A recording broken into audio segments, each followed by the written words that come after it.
جناب معصومہ کے ساتھ ایک کنیز تھی. ایک مرتبہ جا کے کنیز سے جناب معصومہ قوم کی کنیز سے سوال کیا کہ کیا بات ہے جہاں پہ بی بی قدم رکھتی ہیں زمین سرخ کیوں ہو جاتی ہے؟ کہا بی بی کو چلنے کی عادت نہیں ہے. راستے میں بی بی کی جو اونٹنی تھی وہ مر گئی ہے. بی بی کے چلتے چلتے نالین ٹوٹ گئے ہیں. اب پتھروں پہ پاؤں رکھ رکھ کے پاؤں بہت زخمی ہیں. کہ اس لیے بی بی کے زخموں کی وجہ سے جہاں بی بی پتھروں پہ پاؤں رکھتی ہیں خون بہنے لگتا ہے.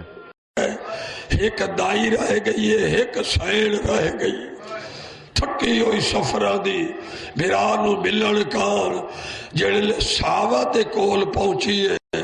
سوار ویکھا ہے اسے ایک قوم تو 3 کلومیٹر دور ہے.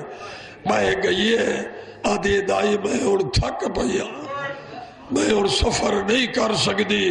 میں اکھی نال پڑھیا جس ناکہ تے سوار ہیں وہ ناکہ بھی مر گئی ہے. جب کم سے کچھ فاصلے پر آئی سواری نہیں تھی، ایک دائی ہے ایک آپ ہے. حالت یہ ہے جو پہاڑی علاقے میں رہتے ہیں وہاں صرف پاؤں سے سفر نہیں ہوتا، کبھی پہاڑ پر چلنا پڑتا ہے، وہاں ہاتھوں کا زور لگتا ہے، کہیں جانوں ٹیکنے پڑتے ہیں، کہیں ہموار زمین ہو تو پاؤں سے چلنا پڑتا ہے. حالت اس بی بی کی یہ تھی جب آخری پہاڑی سے اتری، جس پتھر سے قدم اٹھا کر اگلے پتھر پر رکھتی تھی خون کی دھاریں نظر آتی تھی. بیٹھ گئی ایک مقام پر جہاں ایک رستہ آیا چوراہا.